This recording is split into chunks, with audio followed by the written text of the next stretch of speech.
I'd like to call the meeting of the Plaquemines Parish Council for January 25th, 2018 to order at 1:27 p.m. We'll suspend item 1, the roll call, prayer, and pledge. At this time, I'm going to turn it over to Mr. Byrd.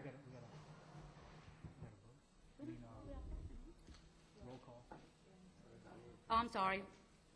Machine is open for roll call. Let the record reflect all 9 council members are present. Madam Chair, if I may. Yes, Mr. Byrd. I'd like to make a motion to amend the agenda to add for consideration of the override of the presidential veto of ordinance number 18-9. And I'll offer. Offered by Councilmember Burt, seconded by Councilmember Edgecombe. Is there any public comment to add on this motion to add this item to the agenda? Hearing none. Machine is open.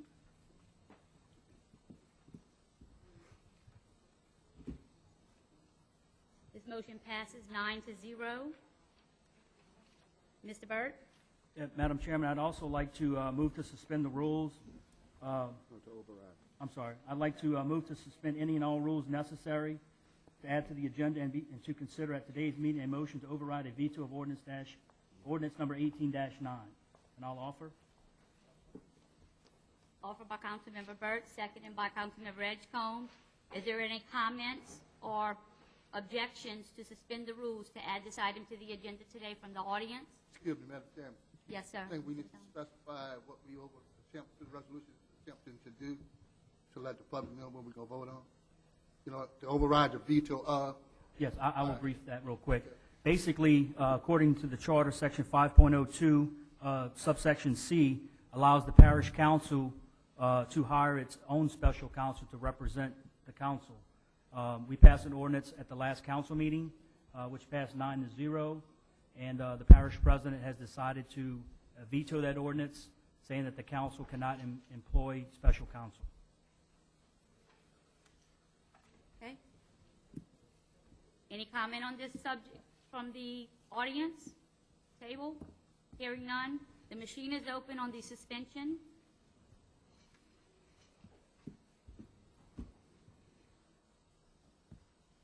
Motion passes 9-0. Mr. Byrd?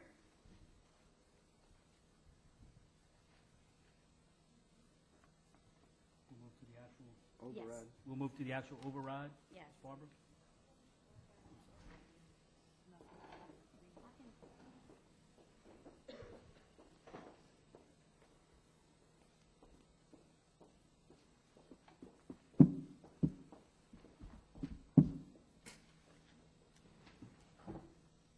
An ordinance authorizing and directing the chairman of the Plaquemines Parish Council to enter into an agreement with Danny P. Garrett III, attorney at law, LLC, to provide services as special counsel to the Plaquemines Parish.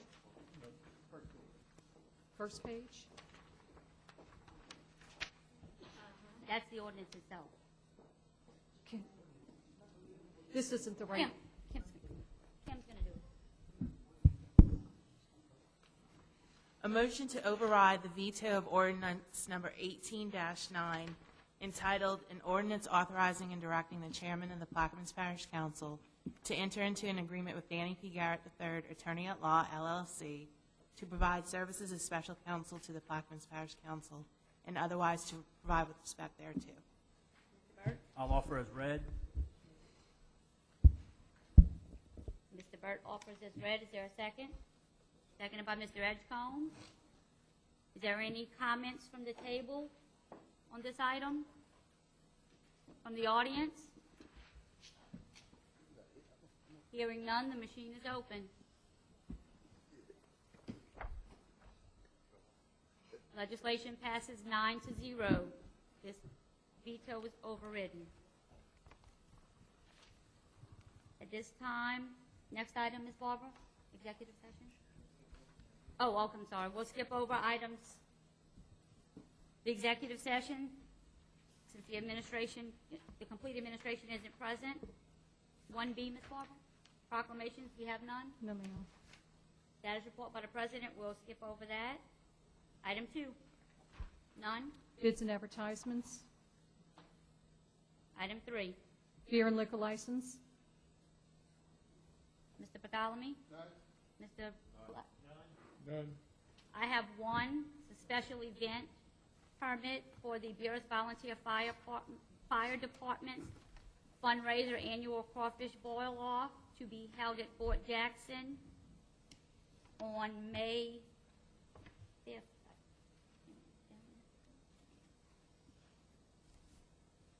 May 5th, 2018. Mr. Russo? None. Mr. Byrd? I have none. Ms. Audrey? Ms. I have Evans? none. Ms. Edgecombe? I have none, ma'am. I'll offer this one. Seconded by Mr. Lapine. Questions or comments? Machine is open.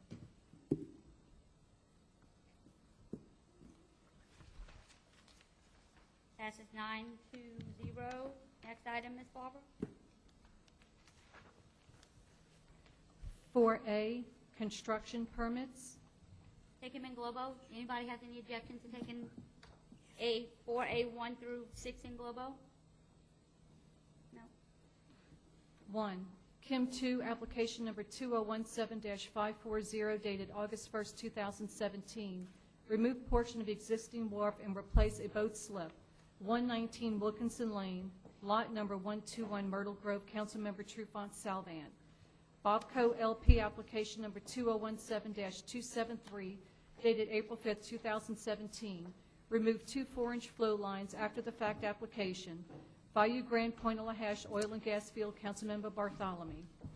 Conrad J. Lawrence application number 2017-707 dated October 10, 2017. Installed 2 boat sheds with deck, 107 Timber Canal Lane, Myrtle Grove, Councilmember Trufant Salvan.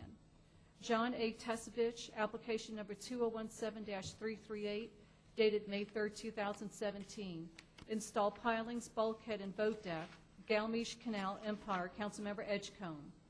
Number 5, Hillcore Energy Company, application number 2018-13, dated January 9, 2018. Install 6-inch diameter saltwater disposal pipeline, Rattlesnake Bayou, Councilmember Edgecombe.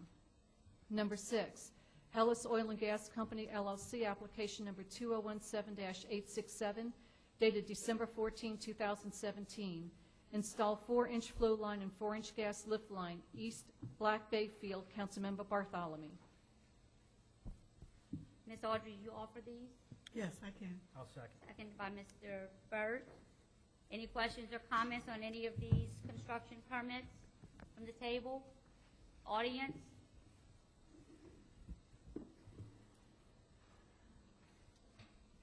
Yes, Mr. Lawrence? I just represent the president of the Homeowners Association. Want to go on record that the item number 1 has still not been approved and reviewed by our Homeowners Association. I did make contact with Ms. 2, and her brother scheduled an appointment for last Wednesday and did not show. This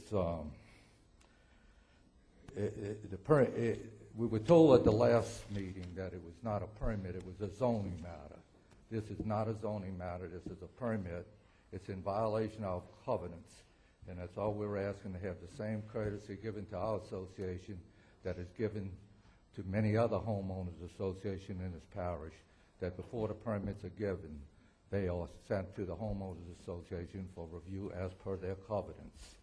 And we will send a letter to permit department on that. I did get a copy of the drawing, which has no measurements, no scale, or anything on it for that particular boathouse. And I did speak with them at the building permit department. They're all aware of our problem, and you know, we will have to pursue on another matter of requiring legal actions for something that other homeowners associations don't have to go through. The other one on here for my brother was reviewed, it's stamped as approved, and everything went through the proper method. And that's all we ask is have the same courtesy given us that's given the other associations in this parish. Thank you. Thank you, Mr. Lawrence. Ms. Audrey? Ms. Salvan? Ms. Amitra Rose, I would like you to address the matter. And this, as far as the permitting on your brothers, Yes, ma'am. the permit that I have in place, it's not approved. It's not. It hasn't been stamped. by your Ms. association. Valerie has the permit. But I think, was it done after the fact, or was it done after you raised It the was issue done after. on Mr. Q? But Okay. it was, Ms. Amitra, would you go ahead and proceed and address the matter? if I first may answer that, it was stamped after. It was signed for approval, initialed off. The stamp we just got made last weekend. But the stamp, the original stamp, wanted to pass, members or something lost the stamp. We didn't have one. We just had one remade. But it was reviewed prior to his application for permit, definitely. Ms. Valerie called him, and she even called me. But I want to get on record is that if this has been the process for all permitting, Absolutely I don't- should be. From what I'm being told from the permit office, that the stamp that you're referring to has not been utilized for previous permits. So Well- we can't be picking and choosing and be unfair to one permit, to one person, and not applying the same rule of law to another individual. And- So, Mr. Lawrence, if I may, I would like Ms.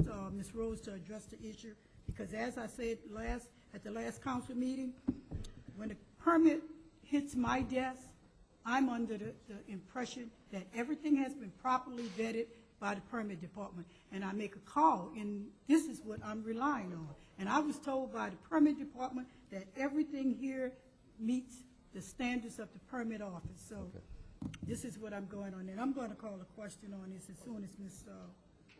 To address your concerns, Mr. Lawrence, this is the first time that Myrtle Grove Homeowners Association has questioned our office about getting a stamp approval from any homeowners association in reference to any boat slip. This is the first incident that was raised a question. We do now know that you all have a homeowners association and you all want to review the boat slips. We do take that into consideration. But we are not by law legal liable to hold up any laws and rules of any covenants or homeowners association. As long as someone petitions or applies an application for a permit and we have everything that we need according to the state, federal, and local laws, we move forward on that. We also will submit it to the council, even if there are any outstanding structural plans or detail that we may request upon an applicant to supply to us. We will still petition and ask the council for approval and hold the permit as we are legal liable to do before approval. Now, Mr. Two, they do know that they have additional information, minor structural plan review information that they have to submit to us, and we are going to move forward once we get it. I received a call from the brother on the way to the council meeting. He was about to supply everything, but I had already left. So I will have all the information. We will not move forward with issuing a final permit until that is done. But nothing, we have nothing that holds us up for giving the council to approve this permit. Thank you, Ms. Rose. At this time, Ms. Audrey has called the question. Yes. Machine is open.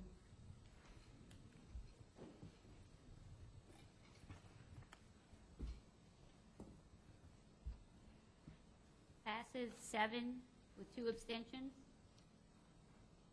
At this time, I would just like to remind everyone of our public comment rules. They're posted in the back of the room. Each person is allowed to speak only once on an agenda item. No person shall speak more than once on any proposed ordinance or resolution, and they are limited to 5 minutes when you are come to the podium and you're recognized. We would like to enforce these rules and follow them and abide by them in order to have a productive meeting.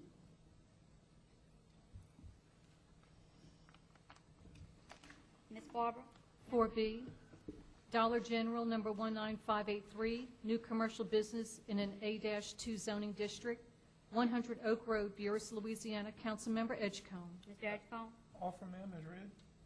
I'll second. Thank you. Ms. Amitra, I think everything's in line with this. In Buras? Sorry? This is in Buras? They're closing the It's one. actually just north of the high-rise bridge. To my understanding, they're going to be closing the one down in Buras and relocating to that location. And actually, I've only had one objection in the area, and I've talked to 17 other residents, and they all thumbs up and they look forward for being in that neighborhood. Any questions or comments from the table? Audience? Hearing none, the machine is open.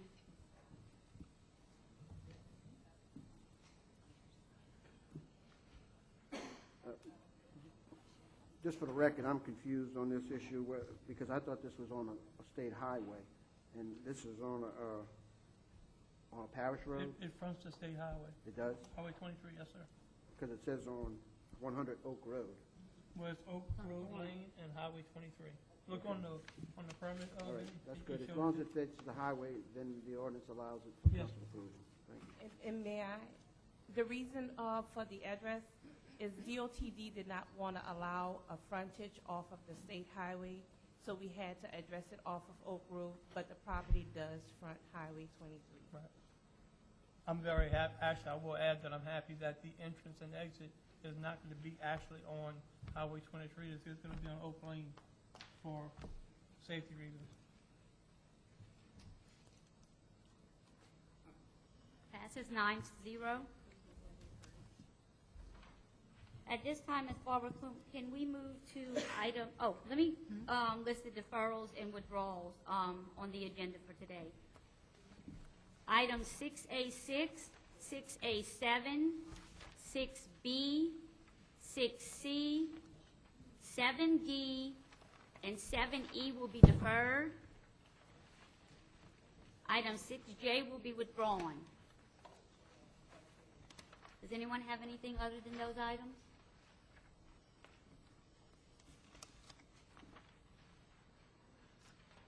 At this time, Ms. Barber, can we move to item 6D, please? Yes, ma'am. 6D, a resolution denying the requested map change filed by Connie and Stacy Spencer from RS-2 Single Family Residential Zoning District to RM-2 Multiple Family Zoning District for Lot 4 of the St. Clair Estate Subdivision, Rue St. Clair, Braithwaite, Plaquemines Parish, Louisiana, all in accordance with application number 2017-271, dated October 19, 2017, and otherwise provide with respect thereto. Mr. Bartholomew? I offer as read. Mr. Bartholomew offers. Is there a second? Seconded by Mr. Black. Questions or comments from the table? This is in support of the zoning board, the results from the zoning board that they voted on. And plus, they had people at the meeting which object to this things moving place in the subdivision. So it's the So zoning board's recommendation to deny? To this? deny, yes. And I ask this council support. Any questions or comments from the table? Audience? Hearing none, the machine is open.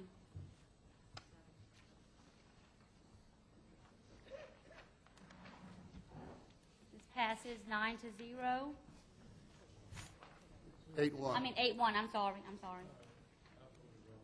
Oh, Mr. Can we move to 6E, please? Can those be done in global? Can they be done? They can? Okay, let's Yes, take E, I F, think she can do it in global. E, F, G, Right? and H in global. All right. E, a resolution denying the requested map change filed by Joanne and Henry Neelid Jr. from RS-2 Single Family Residential Zoning District to RM-2 Multiple Family Zoning District for Lot 3 of the St. Clair Estate Subdivision, Rue St. Clair, Braithwaite, Plaquemines Parish, Louisiana, all in accordance with application number 2017-272, dated October 19, 2017. Councilmember Bartholomew. F, a resolution denying the requested map change filed by April Coupel for RS-2 Single Family Residential Zoning District to RM-2 Multiple Family Zoning District for Lot 14 of the St. Clair Estate Subdivision, Rue St. Clair, Braithwaite, Plaquemines Parish, Louisiana, all in accordance with application number 2017-273, dated November 17, 2017. Councilmember Bartholomew. G, a resolution denying the requested map change filed by Dion DeGrado from RS-2 Single Family Residential Zoning District to RM-2 Multiple Family Zoning District for Lot 10 of the St. Clair Estate Subdivision, Rue St. Clair, Braithwaite, Plaquemines Parish, Louisiana, all in accordance with application number 2017-274, dated November 17, 2017. Councilmember Bartholomew. H, a resolution denying the requested map change filed by St. Clair Land LLC from RS-2 Single Family Residential Zoning District to RM-2 Multiple Family Zoning District for lots 1, 3, 4, 5, 7, 9, 10, 11, 12, 13, and 14 of the St. Clair Estates Subdivision, Ruth St. Clair, Braithwaite, Plaquemines Parish, Louisiana, all in accordance with application number 2017-275, dated October 19, 2017, and otherwise provide with respect thereto. Councilmember Bartholomew. Mr. Bartholomew? Offer as read. Mr. Bartholomew offers. Is there a second? Seconded by Mr. Black. Any questions or comments from the table? Audience? Hearing none, the machine is open.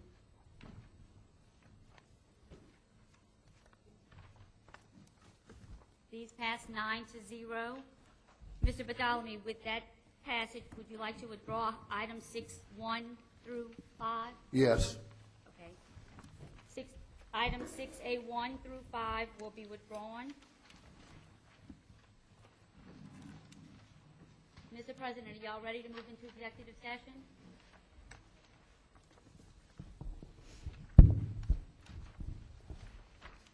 No. Okay. A status report? What's the introduction? 6-0, please.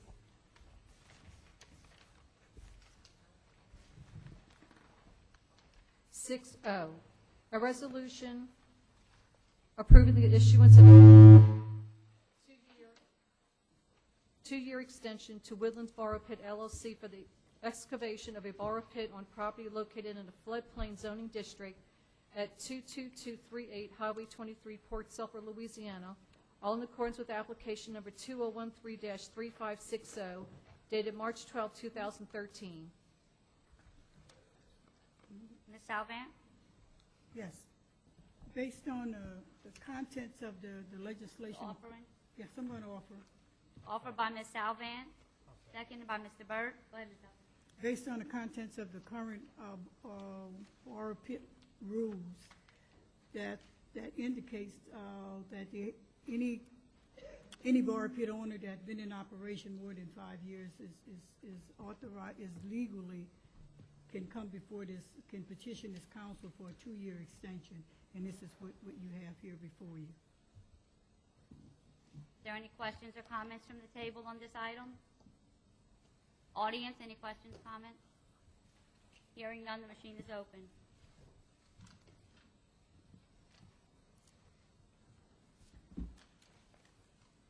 Resolution passes 9-0. Revert back to item 5.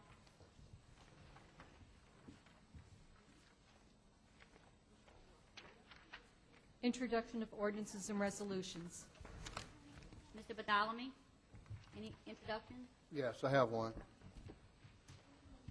A resolution authorizing and directing the parish president or his designee to clean the drainage ditches along Highway 39 between Phoenix and Bohemia by whatever means necessary, and otherwise to provide respect thereto. That's all, Madam Chairman. Mr. Black? I have one. An ordinance to create an exception to the hiring freeze for the unclassified Director of Recreation position and otherwise to provide with respect thereto. Mr. Russo? I have one, an ordinance to amend Article 6, Chapter 14 of the Plaquemines Parish Code of Ordinances relative to commercial film production and otherwise to provide with respect thereto. Mr. Burt? I have one. A resolution asking the oil and gas industry to support coastal sustainability research at area universities and in construction of a Louisiana Fault Atlas and otherwise to provide with respect thereto. Ms. Salvant? Yes, I have one. An ordinance approving the plan of re-subdivision of the property of International Marine Terminal Partnership, a Louisiana partnership, Plaquemines Parish, Louisiana, as shown on a map of re-subdivision of a portion of Myrtle Grove Plantation, portion of Wood Park Plantation, into tract Z-2, Z-3, and Z-4, Section 7, 8, 9, and 10, Township 17, South Range 25 East, Plaquemines Parish, Louisiana, by Cody A. DeMarco, dating Marks and Associate LLC, the owner having fulfilled all the requirements of the subdivision and re-subdivision ordinance of the Plaquemines Parish without cost to the Plaquemines Parish government or the Parish of Plaquemines and otherwise with respect thereto. That's it. Edgecombe? I have none, ma'am. None?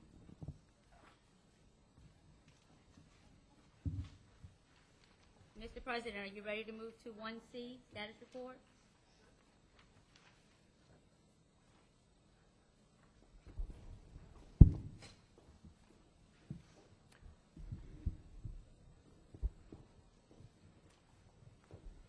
For the record, Parish President name is Cormier. For the second council meeting in the month of January. It's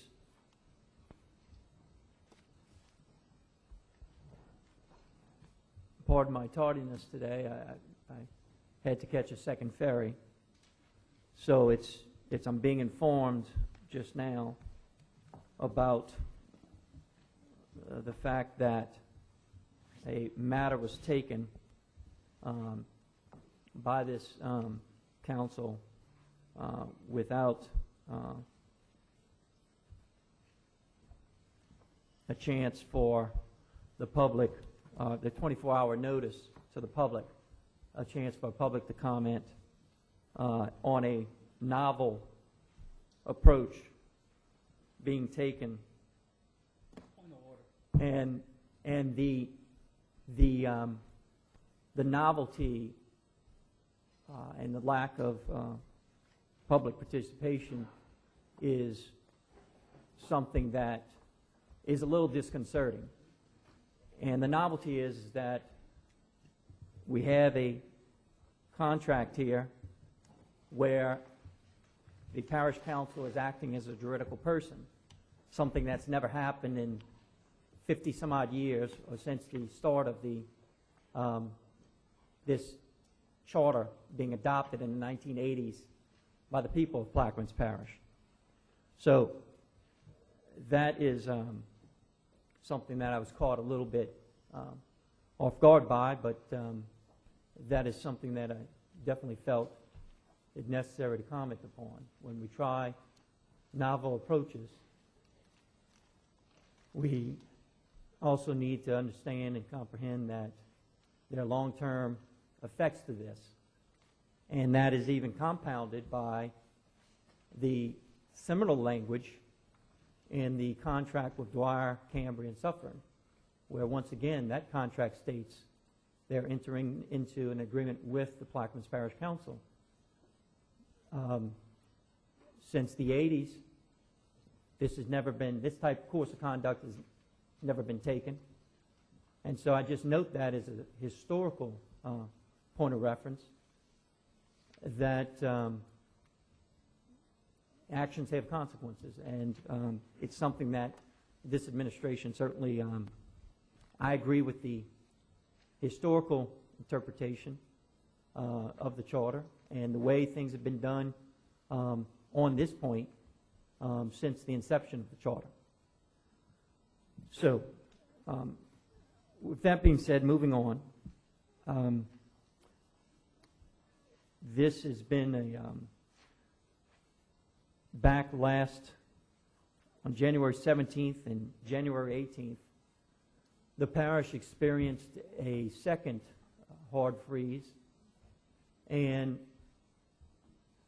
I want to compliment Inframark, formerly known as Severn Trent.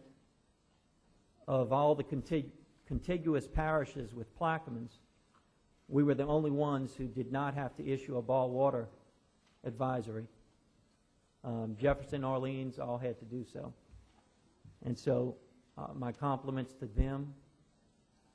We had a couple close calls, and also thanks to the people of Plaquemines, and also thanks to the council for helping spread that word for conserving water, because we maintained water at a sufficient pressure to not trigger the ball water mandatory notice. We did have, in the last couple of days, the certain section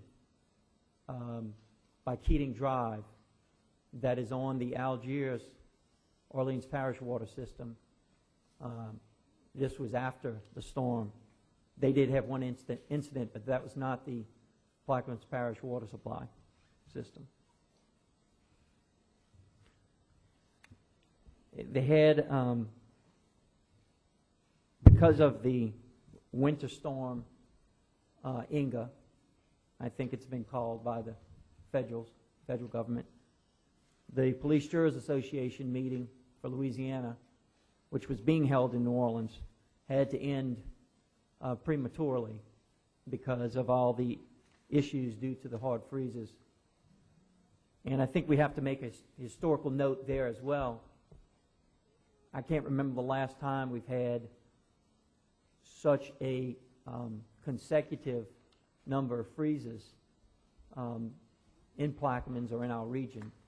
We had that hard week earlier where we had a freeze every night, and then just recently we had 2 more nights where we got below freezing. I will note that Boothville, Venice certainly represented Plaquemines well, because they were one of the, I think, the only town in southeast Louisiana that got above the freeze mark. They were 33 degrees. So there's something good to be said about coastal living, that the Gulf of Mexico waters keep Boothville, Venice warmer in the winter and cooler in the summer. And that could be said about a lot of Plaquemines Parish, and it's something that we should be proud of.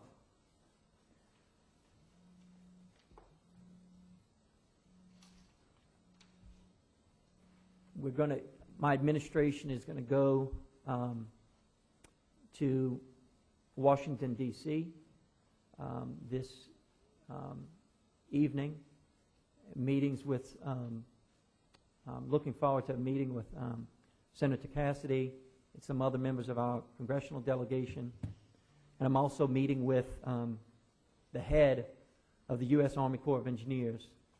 It's I'm very, thankful to him, because our parish prevailed thanks to D.C. headquarters in having them hearing our appeal and ordering a second environmental assessment study for the brackish water impacts. And now we're going into the second meeting. We'll be discussing more of the details of what that entails. Naturally, our objective is, my administration's objective is to obtain as much, recoup as much of our mitigation credits as we can, because the prior environmental assessment would have left us holding the bag. And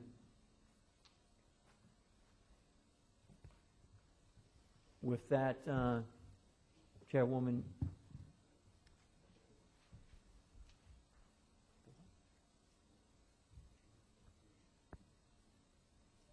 oh yes, one more thing that I'd like to ask is, even though we still have manpower shortages, I would like to request, and I'll be meeting with all of you throughout the next couple of weeks, we would like to start a dialogue about lifting the hiring freeze. I think my administration has been fiscally conservative, and I think I've earned the trust. If you look at what I've spent and what I actually haven't spent, I think we'd like to have the wherewithal to have that hiring freeze lifted for 2 reasons. One, because it will lift some of the restrictions, and 2, I think it would also help as many of you know, civil service is now down to 1 employee. They used to have 4. Because of the drastic state of affairs in civil service, I've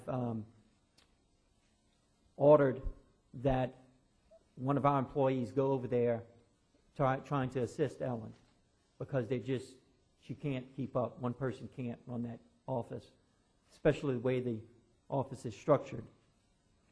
I also want to thank, we touched on this briefly, I want to thank Councilman Black, Councilman Juneau, Councilman Roussel, Councilman Trufant, and I can't remember if Councilman Burt showed up, but all of you attended the pre-council meeting.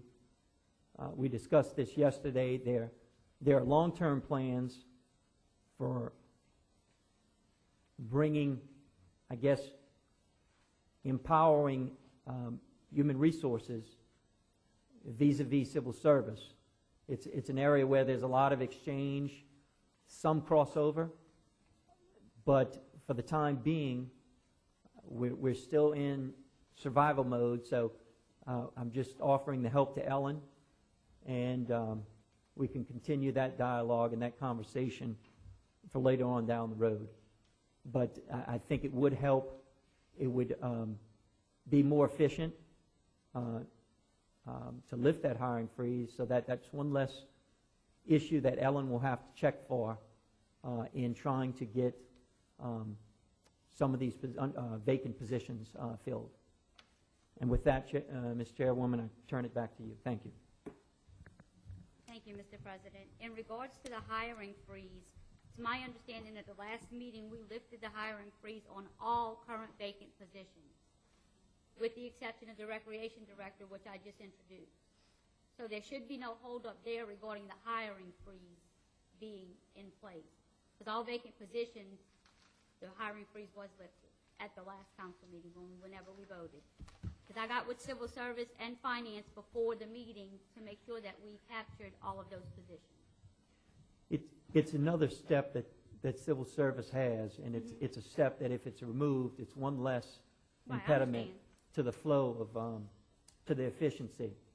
And I'm just saying what I've heard, but I do think, if anything, I think my administration has proved itself. We're not going to go out get crazy on spending.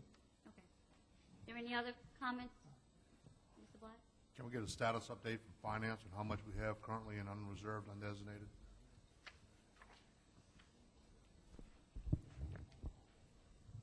Currently, $268,983 All right, in thanks. unreserved and designated. Thanks. Anyone else from the table? From the audience?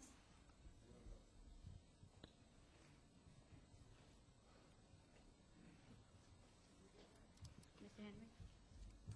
Mr. President, you say you and your administration are going to Washington, D.C. today.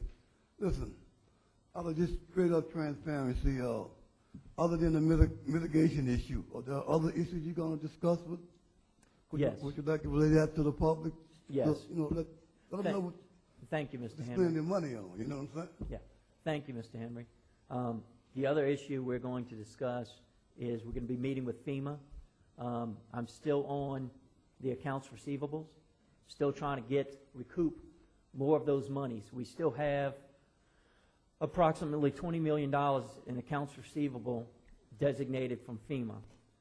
Those are those 200 some odd contracts that we're still pursuing. I've met with FEMA director from the state, Director Womack, and that's where we can have the assistance of our congressional delegation. We have one member of our congressional delegation that sits on the committee that oversees the funding for Homeland Security. FEMA falls underneath Homeland Security, so he can if he puts pressure on them via letter or when they have hearings, that can help. That's another issue. The National Flood Insurance Program is another issue with FEMA, where the last we've heard is that we've done our part on the LAMP. We want FEMA just needs to come back and review that. And now I will, and I thank you because you reminded me of something. Thank you, Mr. Henry, because you reminded me. There's the Coalition for Sustainable Flood Insurance, CSFI, is also pushing hard. We have been working with them via G&O Inc. And they are, naturally, we side with them and concur with them that we're trying to get funding authorized for LiDAR technology to improve the mapping, because that is one of the issues is with mapping. That's why the LAMP program was brought about. There are other issues that concern us as a coastal parish, big issues with NFIP as well, that we will be working on. Good. Thank you.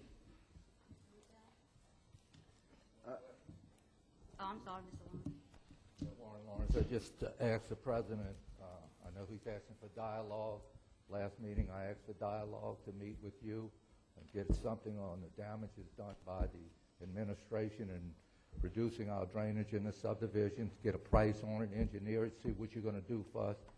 Mr. Beshel did call me the Friday after the last meeting, said he would get back with me the next week. We have not heard anything. Hurricane season's coming. Rain season is coming. We talk about dialogue. That's what I'm asking for, is dialogue. And thank you, Mr. Lawrence. I did, I don't know if you received the message yet, but I did call back and leave a message, voicemail. We did get a little bit backed up with the freeze, but that topic did come up yesterday in the pre-council meeting, and I'll be more than glad to convey that with you. Mr. Roussel?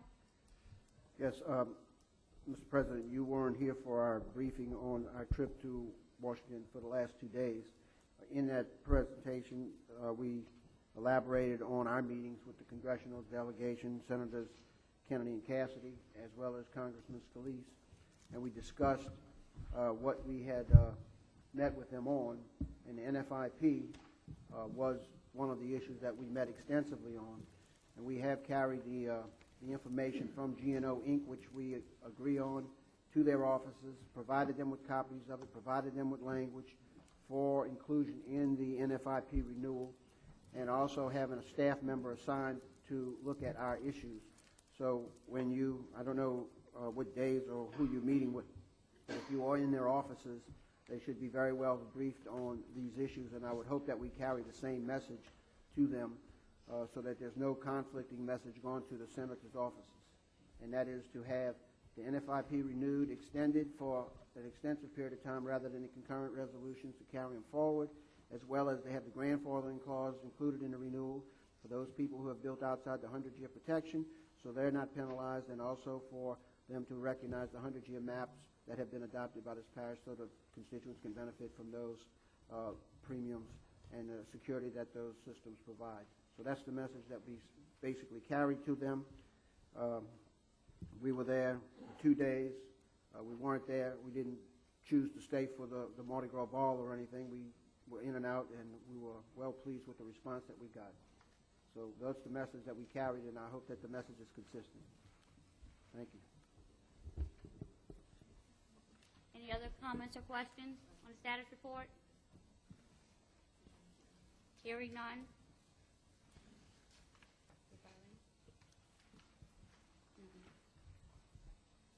Okay, Ms. Barb, the next item on the agenda, I think, would be 6I.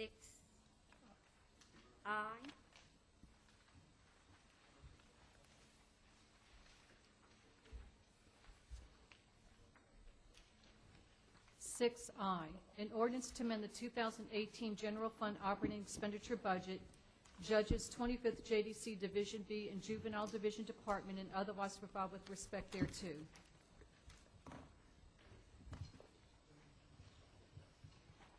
Mr. Badalamy? Offer with the following changes that we passed out. I'd like to offer with those changes.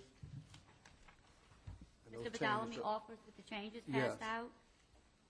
You might want to read the changes with that. We took out the $9,000 out of that at the request of my colleague next sitting to me, Councilman Black, which was, yeah, please.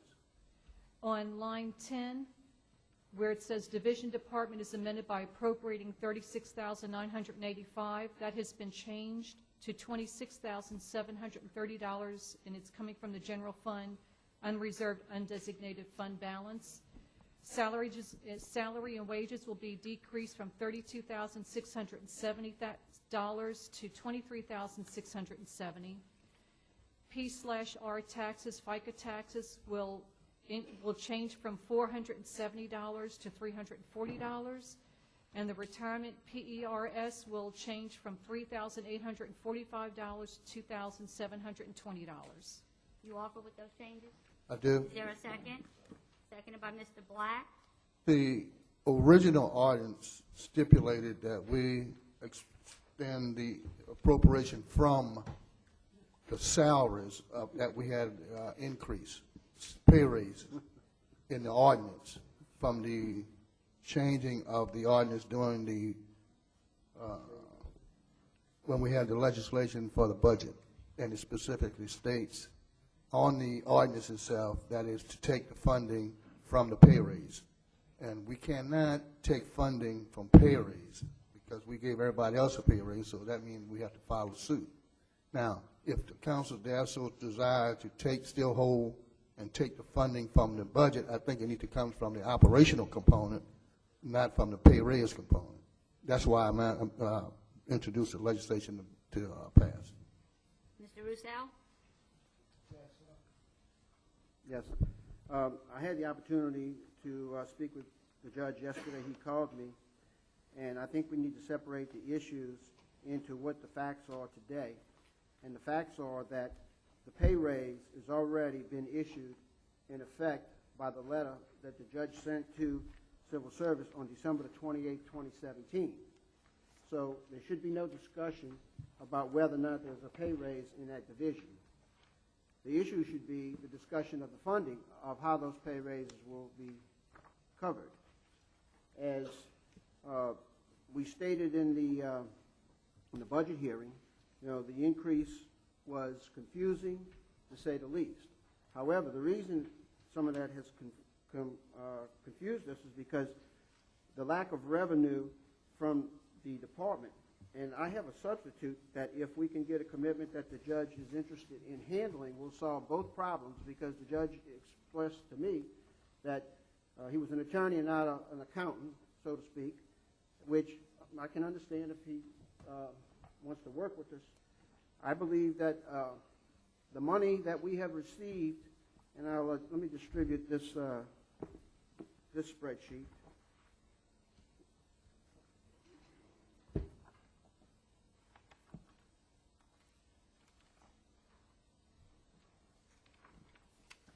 If you notice on this spreadsheet, when you get that, we had a projected revenue from revenue that the judge generates in his office for 2017 of approximately $54,000. However, the judge did not remit that to the government. So that was a shortfall there.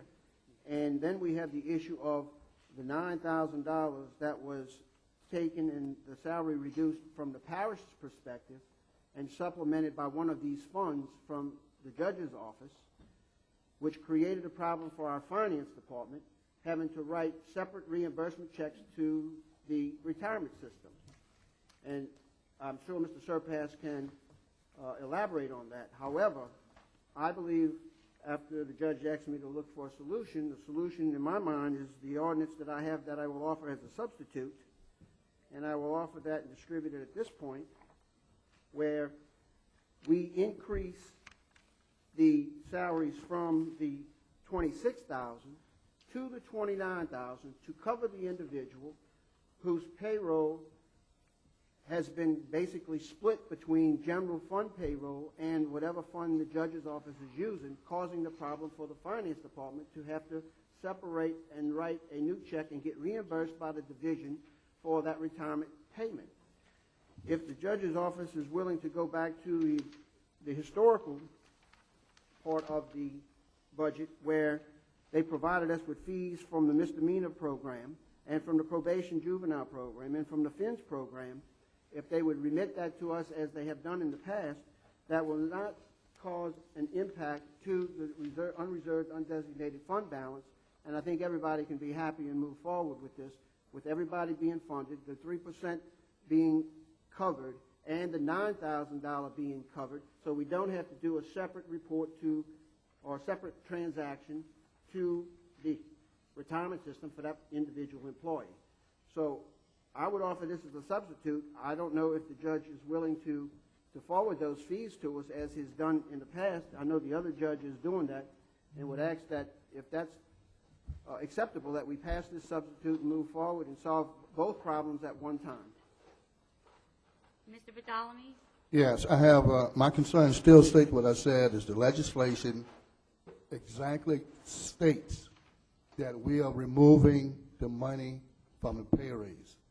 Now, if this fails, why not come back and take a suspension and introduce this legislation to react before the council to approve, and get the other one that we approved the funding to come out of the budget. That's documentation. It's already been established that we did that in wrong. We did that in a violation. That's wrong. We didn't think about it, but we did do that, and that's wrong. Now, if you want to make an amendment, put another resolution up or ordinance up, let's do that. I just offered a substitute motion. Yeah, but let's take the original out altogether. No, well, Mr. Bartholomew, you and I disagree on this. Yeah, I know, but I'm not from now on. However, I want to solve the entire problem with, and I can allow Mr. Surpass to. This has been a discussion that has been going on for quite some time in the finance department, and this will solve it. But I'd like to hear from you to see if this is an acceptable. Wait a minute. Before you move, the point is that if it's been such a problem, it should have been addressed a long time ago. If I offer with the finance and ask for a second for the purposes of discussion. So at this point, I would like to find out if. Hold on. Hold on. Right, well, no, but we were on yours. We have to remove the second from that one. No, we don't. Wait, Okay. Procedurally. Okay, well, we'll go, Mr., okay. Let me just, since I have the floor, let me procedurally lay this out. We have a resolution on the floor that has been properly offered and seconded. Mhm. I have properly offered a substitute motion, and it has been properly For seconded. his changes. On the handout that I have, this is my substitute. For I'm discussion. asking now for comment from the judge's office to see if this is acceptable to the judge's office. I am here on behalf of Judge Clement. He has juvenile court today. State your name, please, ma'am. I'm sorry, Michelle Epley, Administrator to Judge Clement, Division B, 25th JDC. He's in juvenile court today, so he could not attend personally. I am aware of the conversation that he had with Councilman Russo yesterday. I would have to present to him your offer of substitution. I am not authorized to stipulate how those funds could be spent. One of the portion of the funds is a grant fund from the FINS, Louisiana Supreme Court FINS program, and there are specifications and certain qualifications of what we can spend those monies on. We have to submit a budget to them on an annual basis, starting on July 1st through, it's a fiscal year instead of a calendar year, and that has to be approved by the Supreme Court. Previously, those funds were specific to a CEA that was providing FINS services to our FINS department. It was not providing a payroll portion to our FINS employee that we were able to get approval from to take the $9,000 when we were short in our budget for last year, the 2017 year. The misdemeanor probation funds, juvenile probation funds are statutorily collected by Louisiana statute. That would be something that the judge would have to answer for, being able to place them back into the general fund. Well, my offer to solve this problem is based on the conversation that I had with him yesterday and the historical facts that we have been receiving these funds from your office since 2011. Now, I would like to ask the finance department to comment on this, and they can tell you the dilemma that they're in as well.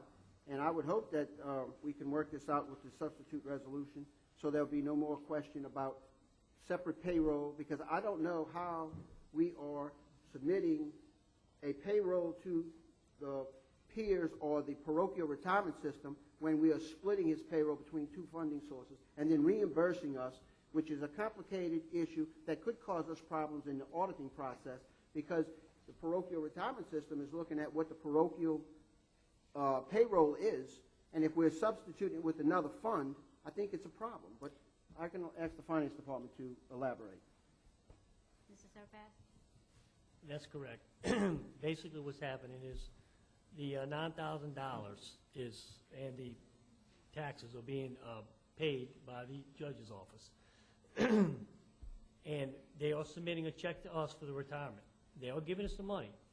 We're having to deposit that money, record it as a payable and a receivable, and then we're having to send it to the Human Resources Department, and they're having to submit that retirement separately from the other retirements of the other payroll. So it does cause an issue. I think there's still a problem with Ms. Horton right now is having an issue submitting it. So it does cause a problem for us when we do that. We just like to figure out a way to go back to the way we did it before. Let's submit the entire payroll to this employee, and then we could get the money back from the judge if that's the way. The Supreme Court, in my conversation with Lynette Adams in the Supreme Court, the FINS program, when I had asked her if that was a possibility, she said that if the parish was to then fund, we would, to allocate that portion of funds from our FINS grant, we would need an invoice from the parish that's submitted to the judge's office. There would be a check cut for that value of that invoice, because we have to have supporting paperwork, invoicing, and checks to support for our grant documentation. That's the only answer she provided to me, other than keeping the situation as it is. Right. I mean, we could do whatever paperwork we need to do that. That would just, the complication is when we have to submit this to the retirement system. And we submitted to the parochial system the first time, the first check, I and they think we're a little rejected bit out it. of order because the ordinance, and I understand y'all conversation y'all were wanting to have, but the topic is just funding the department. It doesn't go into the specifics of the retirement and things of that nature. So My only last remark is, Mr. Surpass, the ordinance, the substitute ordinance, would it solve your financial problems in accounting? If we would be able to collect the money from the judge's office. I mean, if we're going to do this and put this in a revenue, and still not, and the funds are not submitted to the parish, then no, this wouldn't solve the problem. But if the judge would be in agreement to pay the misdemeanor probation fees, we wouldn't have to take the money out of unreserved and designated, and that way we'd, that'd be the funding source to put the money back. But if we're not going to get the money submitted, and at the end of the year we still have zero collected, then it's not really going to solve the problem. However, with the $9,000 reduction that Mr. Bartholomew offered in his amended orders, does it solve the parochial retirement system? No, it doesn't solve that problem. No. Thank you. I ask you to support this, and hopefully the judge will be able to support it. If not, then we'll have to come back to the table and address it. However, the raise unconditionally has been sent in and approved. In your checks, you will see a 3% pay raise. So that's an issue that shouldn't even be considered anymore, because the letter states they implement it. Now, as you know, that you have a bottom line budget. We don't tell the judiciary how to spend their funds, and that's been the case for years. So we're not trying to tell you how to spend the funds, but we are giving you, by the substitute, an option on how to fund it. I appreciate that. And yes, the letter was done. Judge Clement did authorize the 3% based off of comments coming back that assertions that the money was there. However, looking at our bottom line, when this amendment was taken at the budget hearings, removing that value, which was removing a 3% increase, it decreased our bottom line to our current, or actually less than our current. So the money is not there for a 3% increase.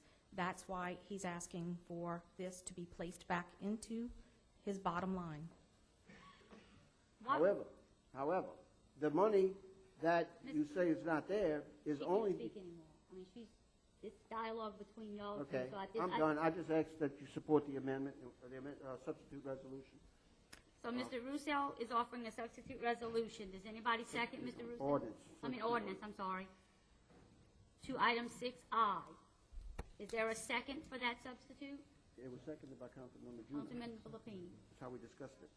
For discussion. It was offered for discussion. It was seconded for discussion. So would you like to offer this to move on this item, Mr. Russo? Yes, I would. I mean, I don't want anybody to think that, there's not a pay raise there. I mean, I've heard enough about blocking the pay raises and all of that?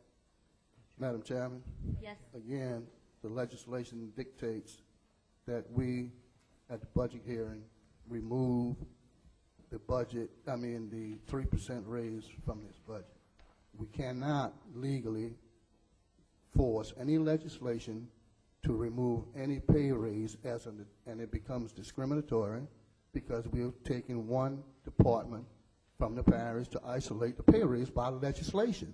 Nothing else, just specific legislation. Change the legislation, get rid of that, and that's all I'm So saying. why is that not the item on the agenda? Well, that's what that is, to remove that. No, this, Yes, it is. okay.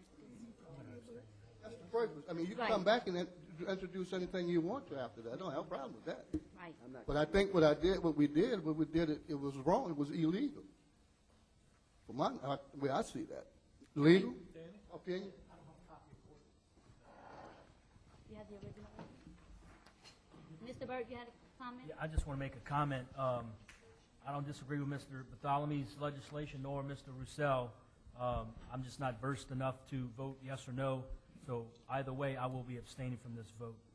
I just want to know, when this happened at the budget hearing, and you were present at the budget hearing. I was present during all 3 days except during the discussion of this issue. I was called out into the hallway about Well, that was going to be my 5:30, question. Why was this I not was not. posed at the budget hearing before it went into I was effect? called out of the budget hearings to speak to the other judge and administrator concerning the percentages in the salaries of their budget, our budget, and the DA's budget. And that discussion happened while I was in the hallway. Mr. Yes, Mr. ma'am. Chairman, Yes, Ms. Alvin. I thought during the budget hearing, the request that came from Judge Clement's office was a 6% increase. That's what the administration presented this council with in the budget when they presented the balanced budget to us. It's my understanding there was a 6% increase for Judge Clement's budget and only a 3% for Judge Connors. And it's my understanding we removed the 3% from Judge Clement's to equal what was being provided to Judge Connors. I don't recall it specifying payroll or Yes. things of that If you nature. look at the paperwork, you have to look at the budget paperwork, the end paperwork. It specifically states in a comment, and I think Tommy can attest to that. I told him that, showed it to him, and when you said that, that's where the money was taken from. Excuse me. That's the only question. I have no other Right, concern. because that's the way it was presented in the budget book. That's the item where the additional 3% was entered.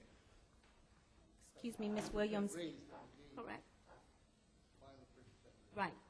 I have the same interpretation that Ms. Williams had of what took place in the budget hearing. I'm just saying, I don't want to do something saying that it's illegal for us to do, but if you think it's perfect, you agree with the way it already is, fine, hold on. I don't have an issue. Ms. Williams, may I speak? No, you done spoke one time, ma'am. Okay. I'm sorry. I don't want to be Just trying to rude, answer- but we're trying to follow the rules. Then I would like finance to please answer I'm the fixing to go question. to Mr. Thomas. Mr. Surpass? When you looked at the book, it did say 6%, a 6% increase. That wasn't a 6% increase in raises. It was because you have to go back to the year before. What that 6% is compares the 2017 to the 2018. The 2017, we had cut, the original budget had cut the salaries. In 2018, we were just putting those positions weren't cut. So we were just putting those positions back to where they currently are. So it looked like it was a 6% increase, as a raise, but it really wasn't. We just put a 3% increase for the raises in there. But the other 3% was due to us bringing the positions back to where they currently are. I know it's confusing. It really is. No, But I understand what you're saying. So what we adopted at the budget hearing, was it, in your opinion, a cut in personnel? Because it's my it's understanding hard it's to a say- bottom line budget. Exactly, that's So the there's issue. no cuts in personnel With all the elected officials, the way that they work their bottom line, they can call civil service, they can send a letter to civil service, say, I want an additional raise, I want another 2% right now, if they want to, based on their bottom line. It doesn't go by personal services like our budget is. So they have a bottom line budget. If it's $1 million, then they can spend $1 million on whatever However they want. If they want to spend it all on salaries, they can do that. So it's difficult for me to answer that and say Right. it was cut just out of personal services. Do you have any comments on this, Mr. Garrett? I'm trying to ascertain. So, as I appreciate, in 2017, there was a budget cut to the courts of 3%? There was a budget cut to all the elected officials. Right. All the, so that, but there was a budget cut in 2017 of 3%. There was a cut, yeah. All right. So then, in other words, the amount appropriated at the end of 2017 was 3% less than had been appropriated originally in the 2017 budget for the judges. No. In other words, there was some sort. I guess there was a mid-year budget cut in 2017, or was that 3% done at the beginning? I of think it was 2017? done at the beginning of the year, if I remember. Okay. Correct. But it was a cut. So those positions had the same budget. They didn't get cut. And just to clarify, unlike when they're handling parish employees, they're not funding the individual positions so much as they are funding the judge's office in whole. Correct. We do put the money in personal service items, and we do have a manpower table. Point We of do have a order. table. Mr. Bartholomew's calling a point of order because it's my understanding he wants to amend the. It's not amending. The problem is, when we did the budget, and the thing that we wrote where the funding was coming from, we specifically stated. That's in the ordinance. It Yes, states that the money came from the pay raise. We cannot take money from pay raises unless we do it in a global sense. But that's what that particular ordinance said. That's the only thing I'm saying. I would like to get this corrected and not showing that I may have violated something as stating because I'm taking the raise through from the increase of the pay raise to 3%. That's all this is addressed, is the 3% that was given at the pay raise. Now, if we still want to go back and defund the budget at that same amount of money, we can do so. At that $26,000 at another ordinance, then we're all right. But if you look at the legislation on it, it specifically states that. Now, I have no problem. You vote on it, do whatever you want to do. But that's the only thing that I'm talking about. I'm talking about no personnel, nothing else. It's specifically the way it was drawn up, and the comment on the bottom specifically state, we authorize this money to come from the pay rate. Okay. That's all. Mr. Roussel? This is getting to be redundant. However, if you read my substitute, we are increasing their salaries and wages by $32,670. Your resolution is only $23,670. The difference is the $9,000 that we are trying to accommodate because when the budget was cut, in order for the judge to make his budget, I guess, balance or whatever, he shifted the funding on one person and split his salary by $9,000 and substituted it from another source, which created the problem in finance for the parochial retirement system issue. This increases the payroll. The only other change that's in question in my mind, because the raise is already in effect, it'll show up in a check in the next 2 days, was the funding source. As you know, my comments last time, we have a very low unreserved, undesignated fund balance. And if you look at the history, you'll see where we were receiving funds. We were projected to receive $54,360, which is more than enough to cover this raise. However, the judge did not submit it to us. The only question I have is if the judge is willing to go back as historically and submit those funds to us and would cover this pay raise and the other $9,000 that's there. So with that being said, I call the question and we'll go from there, and if it fails, it fails. I object to the question. I'm sorry, Mr. Bartholomew? I'll object to the question. I have a comment. Okay. It's no discussion about the $9,000 at all, because that never was in the ordinance at the budget hearing. The $9,000 wasn't even a consideration whatsoever. So I'm not even talking about that. I'm just trying to get this thing, whoever stuck the $9,000 in the resolution, that means it becomes void. It's not about the $9,000. That's another issue. Just as Mr. Roussel said, it creates a problem for finance. Well, the finance need to make the recommendation for correction. All I'm saying is about the pay raise money that we enacted, the 20-some thousand dollars that we we cut it from the pay raise. That's all I'm saying. I'm finished with that. I don't have nothing else. Well, his legislation. Well, I call a question if you're finished. Thank you. Okay, question has been called on the substitute that Mr. Roussel is offering. Any questions? Oh, no questions. The machine is open.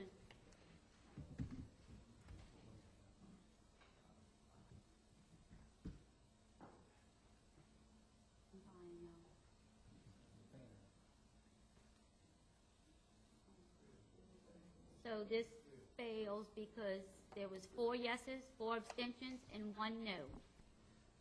I call for the question. Original ordinance. She's trying to get the documentation. You got it? I object to the calling of the question because I want a final comment on this does not solve the problem of No problem. split payroll. This does not solve the problem of the split payroll, and we're still going to have to do the parochial retirement situation. Come back with ordinance, introduce ordinance today, bring that to the Well, I table would next week, appreciate it if and you would move defer forward. the item so we can meet with the judge to find out the answer to this question of the funding.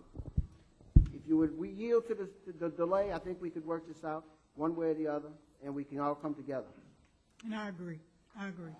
Let's not move forward with it. Let's have a conversation with the judge's office. You just vote down. I'm going to call for the question. Vote no. Call the question. I'm not playing no games. Question has been called. Machine is open.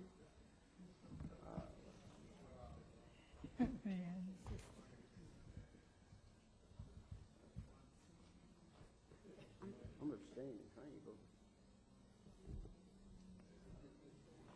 Fails. Legislation fails. 3 yes, 3 no, 3 abstention. I would offer an invitation to you to ask the judge if we could sit down and try to resolve this issue. Thank you. Next item on the agenda, please, Ms. Barbara. 6K. Ma'am. Can I ask if we're going to go to executive session on the appointment today? I object. I would like to say. We need to the rest move. of the agenda. I object to going into executive session. No, he had a question he wanted to ask. No, and I If we object were to that, going so we can go with the regular order of the agenda. You object to me asking He a question? No, I object to going into executive Oh, no, session. he just was asking a question. Are I'm we not going asking to go executive into? session. All right, I'm go ahead and ask.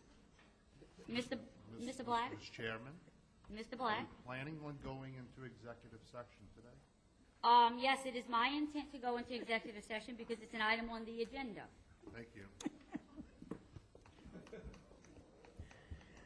With 6K and L being deferred, we were on 6M as in Mary. An ordinance to amend the 2018 General Fund Operating Expenditure Budget, Legislative Liaison Department, and Legal Services Department, and otherwise to provide with respect thereto. I'll offer. Mr. Roussel's offering. Is there a second? M. We're on 6M. Seconded by Mr. Burt. Mr. Roussel? Yes, what this does, this takes $50,000 to the legislative liaison for the Mercury contract that we have that is working for us in Washington, D.C. Any questions or comments from the table? Audience? Yes, Chairwoman Williams. I'm sorry. Yes? Yes, if, I think Mr. Barbe will be here in about 10 minutes, if this matter could be deferred so that he can be here to address this, as it deals with his department. Mr. Roussel? I really shouldn't defer it because we already know that there's $100,000 in the budget. And I spoke to Peter yesterday and told him that we were only taking 50, and he said that he had the big bills from last year, which I'm assuming that were less than 50. Now, if we're carrying over more than $50,000 from 2017 to 2018, we got a problem in our budget overall because we would never make it through the year. Now, one of the cases that this firm, Red Firm, with this budget item was for was the Borough Pit case in Empire, which I understand is that case is over. So, I mean, if you learned something since I talked to Peter yesterday, I'll be glad to delay it until he gets here. If he has a final number on what we owe Red Firm. Councilman Russo, I'm not asking that it be deferred. I'm just I said asking delay. that we I said delay another 10 minutes. So Mr. I'll Barber. delay it and wait till he comes. Thank you. However, I hope he's got the figures. Thank you. Items have been delayed. We'll revert back to it. 6N is in Nancy. An ordinance authorizing and directing the parish president or his designee to issue the 2018 budgeted employee pay increase to each classified and unclassified employee on their anniversary date and otherwise to provide with respect thereto. Ms. Salvant, your offer? Yes, I offer as I have a substitute to the original legislation that I just passed out. Did everyone get one? It's being passed down now. Okay. I'll second. Oh, yeah. Seconded by Mr. Roussel.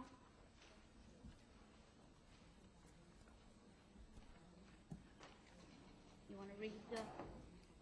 I'm going to wait till she get one. Okay, on line 2, we're going to strike the name, the word employee, and add cost of living. Line 3, behind the word employee, we're going to insert immediately with the effective date of January 1, 2018, and we're going to strike on their anniversary date. On line 6, behind the word employee, we're going to insert immediately, and we're going to strike on line 7 on their anniversary date.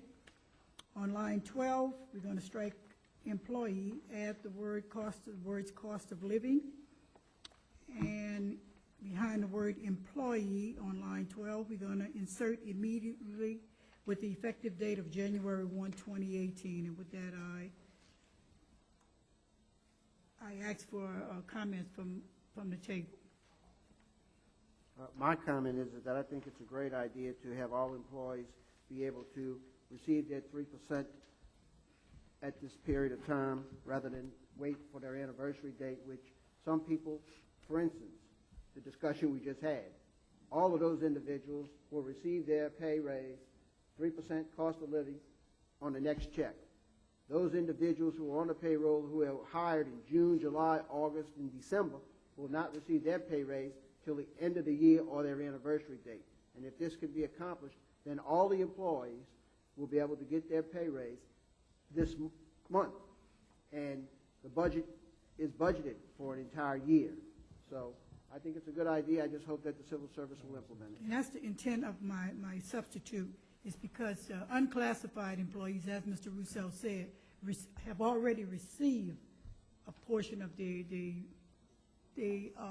increase their cost of living or whatever is being referred to. They've already seen it because on January 1, the folks that's in the unclassified category have already been paid, whereas the classified individuals, if they have an anniversary date in November or December, they have to wait almost an entire year before they will see the pay increase. So I think in the manner of being fair to all employees, I'm asking for everybody, all my colleagues, to support this legislation. Thank you. I think that this is a much-needed substitute for fairness. So I'll be supporting this. Mr. Juneau? I'll be supporting this too. I talked to finance back years ago when they got a 3% raise every year. It didn't hurt by giving it on their anniversary because everyone got it and they were happy because it just went from year to year. Now they hadn't got it in a while, and I'm glad that we're doing this. I'll support it 100%. Any other questions or comments from the table? I'll call a question. Ms. Salvant calls the question. Machine is open.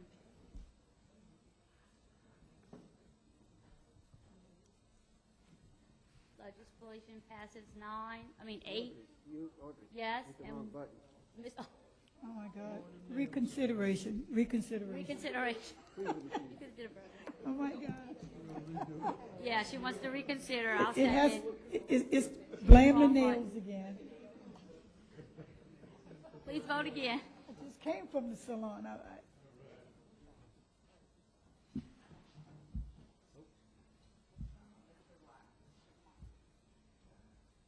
Legislation passes 9-0. Next item. After this. P, please. 6P is in Paul. A resolution authorizing and directing the parish president to write a letter on behalf of the Plaquemines Parish government to the Louisiana Coastal Protection and Restoration Authority in support of the position of the Louisiana Oyster Dealers and Growers Association, the Louisiana Oyster Task Force, and the hundreds of oyster harvesters in Plaquemines Parish regarding the oyster lease acquisition compensation amendment and otherwise to provide with respect thereto. Mr. Badalamy? Offer as read. Mr. Badalamy, office is read. Is there a second? Seconded by Mr. Lapine. Mr. Badalamy? Okay. I have a question. Mr. Burt? Mr. Badalamy, can you please maybe give us a little explanation on what this legislation entails? It's in support of the surrounding parish, St. Bernard, oyster fishermen that went to the state legislation, and they asked us to get on board and support the entire oyster in this region, oyster association in this region, the oyster fishermen. In regards to Legislation what? in Baton Rouge. I support the oyster fishermen, but in regards to what, though? I'm just, a little clarity. It's almost in the ordinance. It's appropriate, it's a letter supporting the state legislation. It deals with that. You want me to get a copy of that and give it to you before you can vote on it next time? Yes, sir. All right. You deferring? Okay. This item will be deferred. Let's revert back to 6M. An ordinance to amend the 2018 General Fund Operating Expenditure Budget, Legislative Liaison, Department and Legal Services Department, and otherwise provide with respect thereto. Mr. Roussel? Yes, my comments stand as previously expressed. I offered an extra second. Already done that? Yes. So we were waiting on Mr. Barbe to come and give us his take on us moving these funds. Good afternoon. My only concern is, and I think Tommy would have to figure this out, that money had been used, part of it, to pay bills from 17, and I know there are more bills that have come in from 18. So there's actually already checks that have been written against this account that was duly authorized, and I think there's more bills coming. So can you tell us how much? I do not know. I think Tommy would have to answer that one. Mr. Surpass, could you tell us how much is left in that line item? Well, if we're looking at 2018, there's, it was $50,000 in that line item. How many? 50,000. In the 2018 budget? Yes, sir, and nothing's been spent yet, I mean, because it's nothing, you know, in that, but in 2017, I'm sure there was funds spent.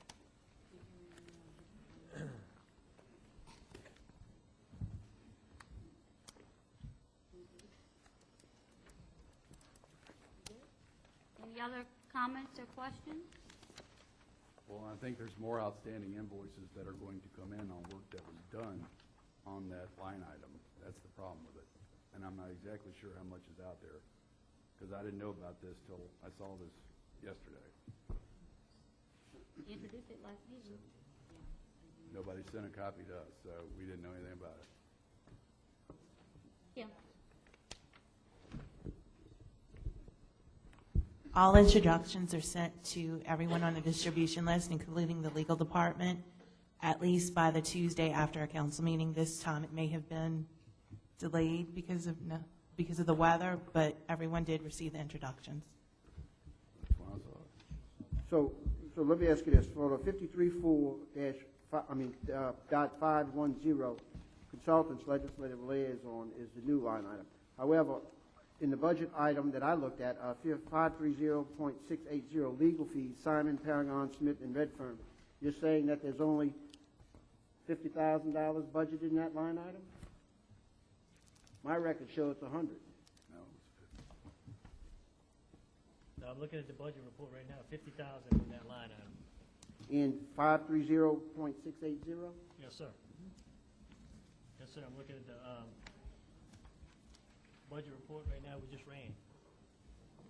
Is there another budget line item that has 100 in it?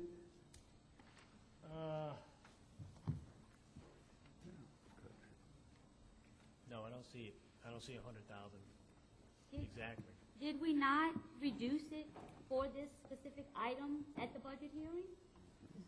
We, look, for the purposes of delay, I will commit to deferring this item, but I will be looking for $50,000 out of the legal services somewhere, whether it comes out of salary or consultants or professional services, because we already committed to this firm to lobby for us in Washington, which was a priority for the administration last year, and I assume is still a priority this year.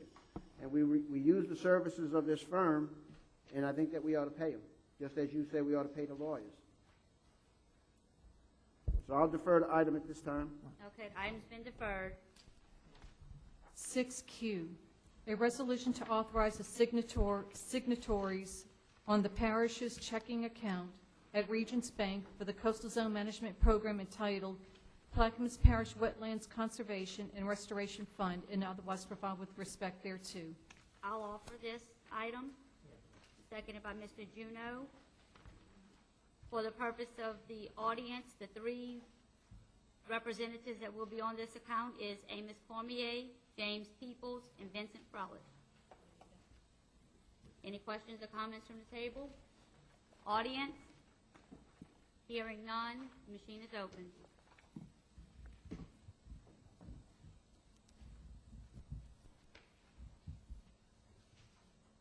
Ms. Audrey? Push. No, it's Ms. Audrey. I am. You want to do a verbal? Yeah, I'll do verbal, but I'm trying. Oh, there you go. Legislation passes 9-0. Next item, please. A resolution authorizing representatives of the Plaquemines Parish government to invest funds of the Plaquemines Parish government and otherwise provide with respect thereto. I'll offer. I'll second. Seconded by Mr. Juneau and Ms. Salvant. Mr. Juneau. Okay, so for the purposes of the public, the four representatives on this will be Amos Cormier, James Peoples, Thomas J. Surpass, and Rochelle W. Morrell. Any questions or comments from the table? Audience? Mr. Henry? When you say investment, what type of investment we doing? Annuities, CDs? What else? What Mr. type of Surpass? investment are we doing here? All we have right now, Mr. Henry, is LAMP, which is Louisiana Asset Management Pool, which is a pool of all different governments put the money together. That's really the only investments we have now, besides some money market accounts in regions. Really, the interest rates are so low and anything else. Right. That's what I asked about. Okay. So So you the only thing we have right now is LAMP. But we can invest in other things like CD, just like you said, CDs, if the interest rates prove to be. Got you. All right, Tom. Any other comments or questions? Hearing none, machine's not working? We'll do a verbal.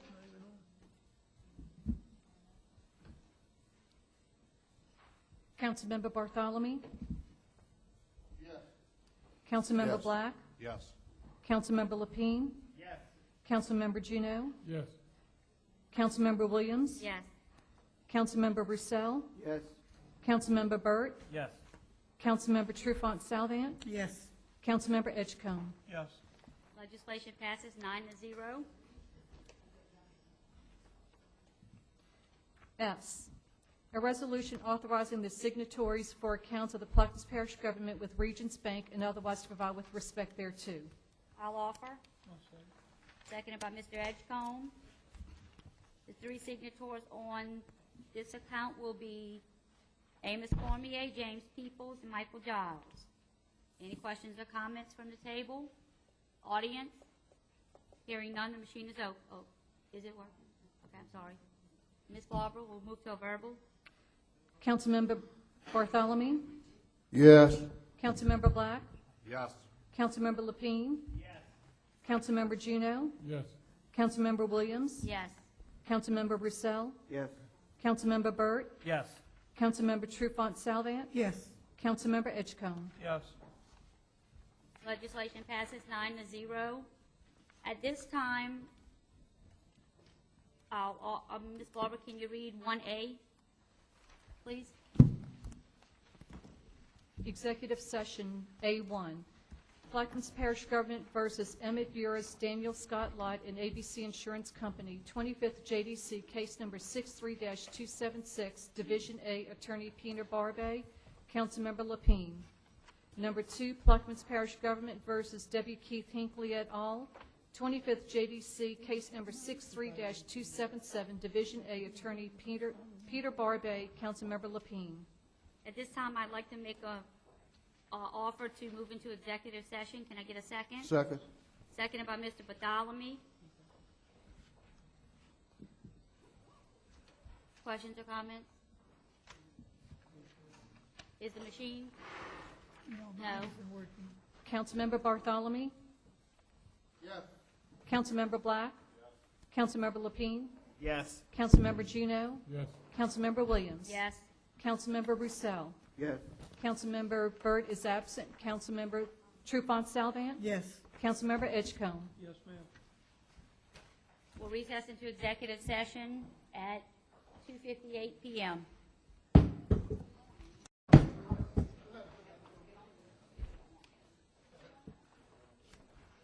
Coming out of executive session at 3:15 with no legal or binding action. This time, we're going to move to agenda item 7A. There's none. 7B will be deferred. 7C. District 1 update, Councilmember Bartholomew. Mr. Bartholomew. Yes, thank you, Madam Chairman. The courthouse, they poured half of the first floor yesterday, last night. Started in the morning, started at 2 o'clock that morning. And during the course of the day, the suction pump blew a seal. So that meant we had to turn around, they had to turn around 7 loads of cement. Had to go back to the yard because it held it to over 90 minutes or whatever the time frame. So the general contractor, Lamar, turned them down. So in the meantime, they was bringing a new pump on station. They also brought the other 9 trucks back to finish the job. So they finished that, and today they're just roughing and smoothing it out and taping it down and just washing it off and scrubbing and laying the cement to smooth. So that's going to take place. And the second part should be sometime next week or week after to do the last phase of the first floor. And also they're going to be pouring the parking lot in the back. They're going to be pouring the parking lot. So that ought to be done within the next 2 to 3 weeks. The first floor and the parking lot should be done.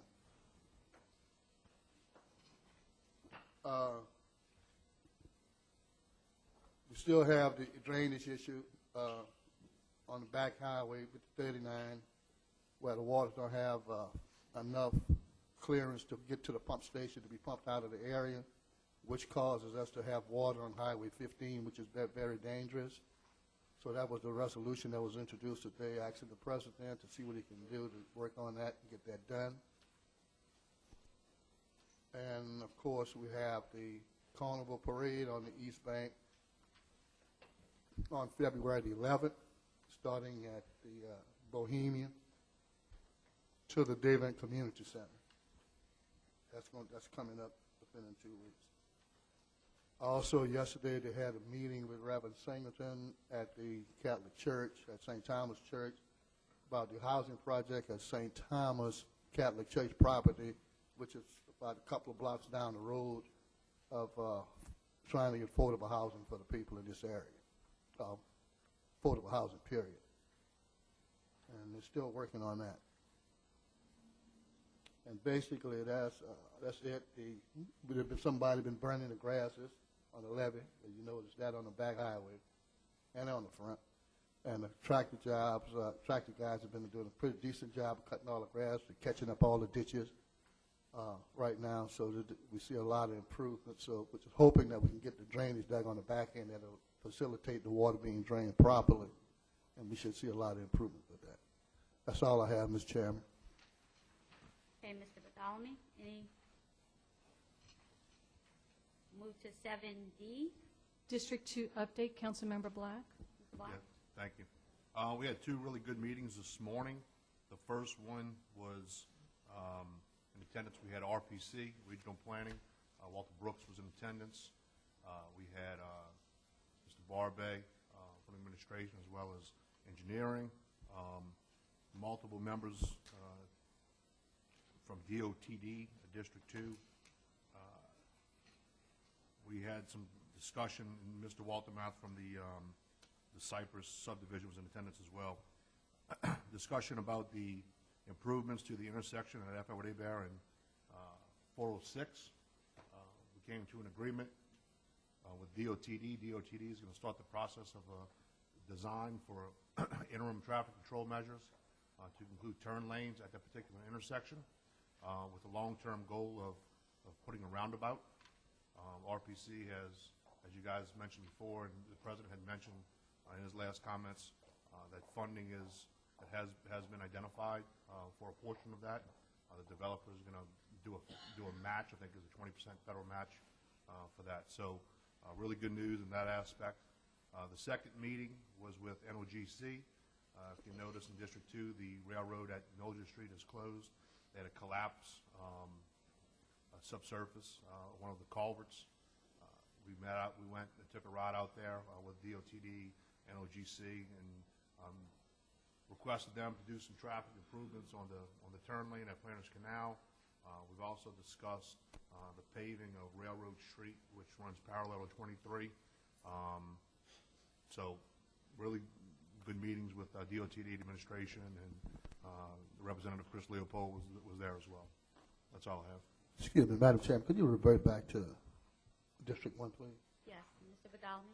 Yeah, I just have a comment, a request to our attorney that he look into the levy district situation, mainly the Grand Prairie levy district, because I think we're supposed to be sitting in a board and review, a board to set meetings and to approve agendas concerning the levy districts and where the money goes and how much money we have and everything else in those areas. I would like for him to look up there and see the legislation, what the law states. I mean, I have an idea what it states, but I want him to get the background on it and to see if we're in violation or not in violation. Ms. Williams, Yes, Ms. Alvan. I have a question that I would like to refer back to Mr. Black on regarding his update. You're done? You're done, Mr. Badalny? I beg pardon? You're done? Yes. Okay, Ms. Alvan. Okay, in lieu of all of the different developments going on that you indicated, the upgrades on 409 Highway, Woodland Highway, are there any provisions being made for the widening of that highway? Yeah, so we had a discussion. A few years ago, RPC had put a proposal out to do a widening to include a 4-lane. We had to reduce the parish match funds due to the budget crisis a couple of years ago, which was about $500,000. The parish is responsible for the bridges. The state was responsible for the roadway. So we have two small bridges, one at Industry Canal and one at Planters Canal, that needed to be improved as well. But we have discussions with RPC. Mr. Brooks said the entire project would be about $30 million to do that entire roadway. So we had a discussion about maybe doing possible phasing of it. I also spoke to Secretary Sean Wilson in his discussions with us about the bridge and toll replacement, and told him that pretty much the only way that I would give my support, or at least have a dialogue about it, was that he would commit to some vast improvements to Woodland Highway, such as turn lanes or some interim improvements. So we've had those discussions, but RPC mentioned it today, and DOTD is aware of those concerns. So. Yeah, because my question goes back to my original concern that I asked a couple of meetings ago about infrastructure. You know, if we're gonna continue to, expand the different subdivisions in housing, and we're not considering making the infrastructure a part of that equation, you know, this is gonna be more of a problem for us down the highway than anything. Yeah, no, So that was a concern of mine. Yeah, we're working hard on infrastructure improvements right now, trying to, you know, make sure that we put all of those things first. And that's being done, especially with tie-ins to sewage and water, as well as roadway improvements. And so we've been in good consultation with DOTD and RPC on that. And we've got a money commitment from RPC. As a matter of fact, Mr. Brooks did mention today that he can even change the date, because right now it's slated for 2020, that he can move it up as close to this year or next year. He would like to see that project completed within a year. Now, DOTD said maybe take 2, but I think they're confident they can do it in a year. Okay, thanks. Mr. Henry? Mr. Black, since I'm in your district, y'all had a big meeting today. Did y'all discuss about the bridge over while the tunnel was? Actually, we did bring up the bridge, because that is something that's looming out there, of course. But the only really discussion we had was the anticipation of how much money is going to come back from the federal grant, and mostly everything's contingent on that. You know, we did discuss some alignment issues, because some of the issues we have at Mildred Street and Planters Canal are going to be affected by the alignment of the bridge, if the bridge does happen. But it wasn't any discussion about whether or not we're going to definitely move forward or not. So I think everything's pretty much at a standstill until the grant comes back. I just hope, you know, to keep the people informed on that, because that affects the entire parish, you know? No, I think as soon as the grant comes back, and I think we've done a good job so far, and DOTD has done a pretty good job of having town halls and getting things, or at least prepared for town halls, and putting things out there. But it is my intention, fully intent to, as soon as the grant comes back and we know more of how much it's going to cost, that we're going to really have some serious discussions. Okay. Yeah. Done? Okay, 7E is deferred. 7F. 7F. Using parish assets on roads in Lake Hermitage, Councilmember Roussel. Mr. Russo?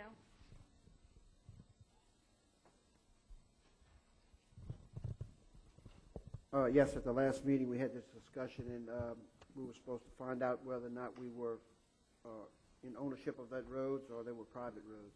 Do you have any update on that? Yes, Councilman Russo, as I stated at the last meeting, that there was a question as to the ownership of a certain area, and due to the question being raised by a constituent there, the limestone that was put on a hole by the Lake Hermitage Firehouse was removed.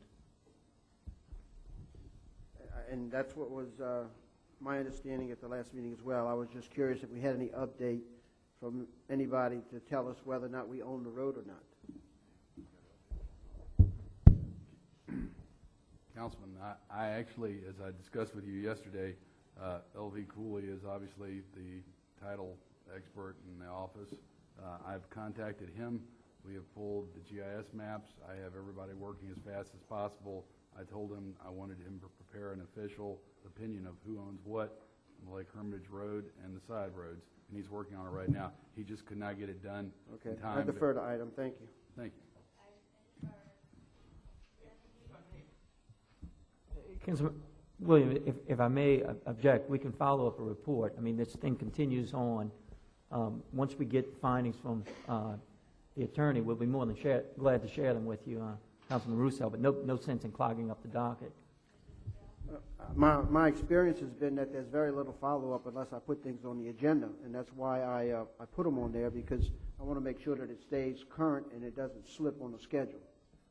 And I naturally, I certainly take umbrage at your characterization of how the follow-up goes. Wait, Update on all the... Ms. Williams, I wanted to elaborate a bit on that on the road, because in the last meeting, my request expanded that request that Mr. Russo. I was requesting that we do, that the administration give us an update on all of the parish roads to identify which is private and which is not private, because right now, I don't think the list is a current list I agree. that's being circulated around the parish. And is that what they're doing now, Mr. Barbe? Or they just, did you advise whoever you have gathering this information to do a comprehensive evaluation throughout the parish, or was it just regarding Lake Hermitage Road? Ma'am, I start out with the ones we have the fire burning on. Okay. And then I would like to move from there, but once again, it's like, I'm kind of working on a bare bones budget. And so, LV also oversees all the royalties, all the levy alignments, and everything else. So, I really just don't have the manpower to do it full time. I would love to. If y'all want to give us more money, I'll put somebody on it full time. I think it's a very practical and reasonable thing to do. I just have to work Why on would it you as need needed. addition, I mean, it's not something that can be done in-house. Why would you need additional? Oh, I don't. I just, I have to have you have to have somebody go pull the titles in the courthouse. You have to be able to go look at the land maps. And then we have to have somebody who's experienced at writing title opinions to say whether or not it's valid, who owns it. And it's a rather labor-intensive thing. And so this week in particular, I'll give you an example. All we have is LV, and then I have Maggie who works with him. She was out with the flu. She has no assistant. She has no help. So LV couldn't get into those maps, those records, so he would have had to gone back, start from scratch at the courthouse, which would have taken him weeks. So we were kind of at a road jam just because Maggie was out sick. So that's why I'm saying we kind of work short. We do what we can. So, but obviously it's a big issue because it keeps coming up, and so I've been trying to work on the roads. It is an issue parish-wide, because there's a lot of question in a lot of areas. Yes, ma'am. I mean, we're doing everything we can. So. Mr. Russo, you had anything else? The further item, okay. Next item, please. G, update on advanced electronic water meter reading. Councilmember Roussel. Mr. Russo? Yes, this is an item that I was told yesterday that Mr. Dugas is working on, or someone is working on. Correct.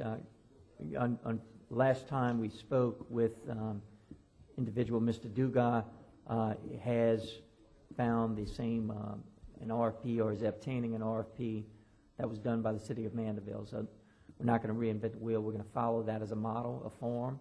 Unfortunately, Mr. Dugas has been out sick with the flu, so that hasn't progressed as quickly as possible. We have engineering also had more engineers on board before. So. Thank you. You want to defer that, or you want to? No, it's good. I'll put it back on the agenda if I don't see Okay. any. Next item, please. H, discussion regarding maintenance of river levee batchers. Councilmember Roussel. Russo? Yes, we discussed this yesterday as well, and I don't know of any additional funding source, so with that, I'm going to withdraw the item. If I may, Councilman Roussel, thank you for your collaboration yesterday in this discussion. I did think of another funding source, though. And this funding source comes from Section 7.04G of the Charter, which states clearly, any portion of the earnings or balances of any district for which the parish council is the governing authority may be those funds may be transferred to the general fund of the parish. And so I'm sorry, when we met yesterday, that wasn't on the top of my mind.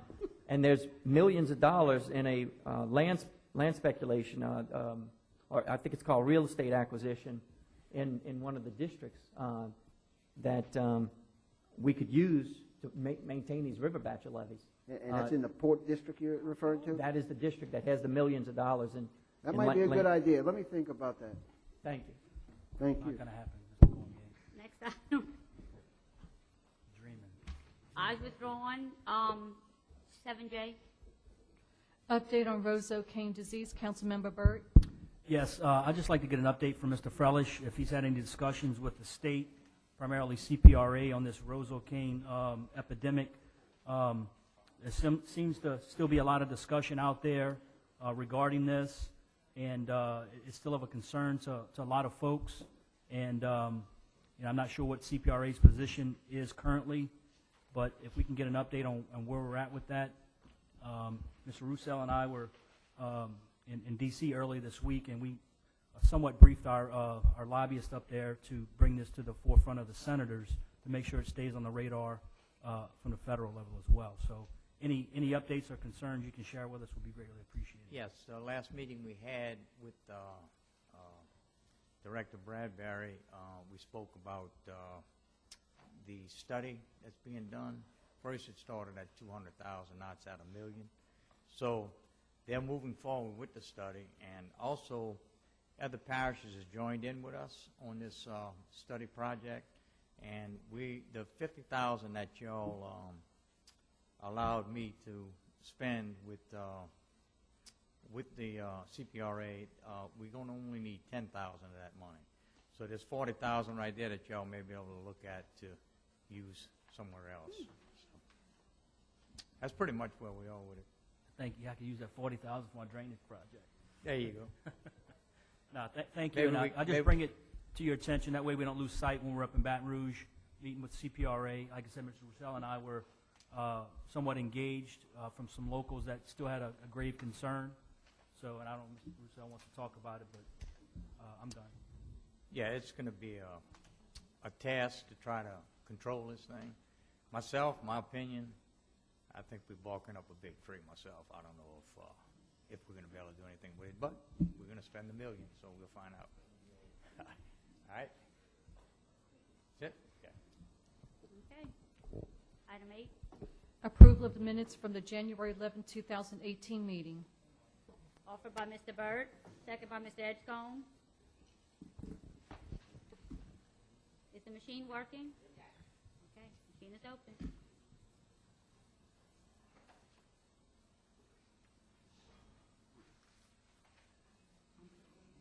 No, it's not my nail.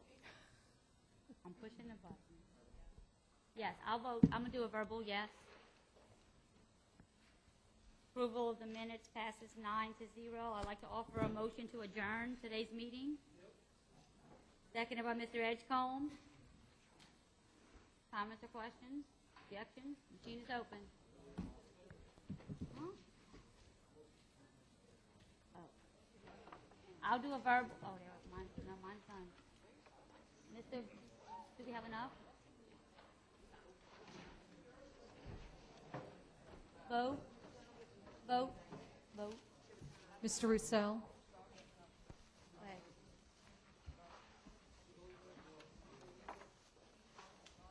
Meeting is adjourned at 3:36 p.m.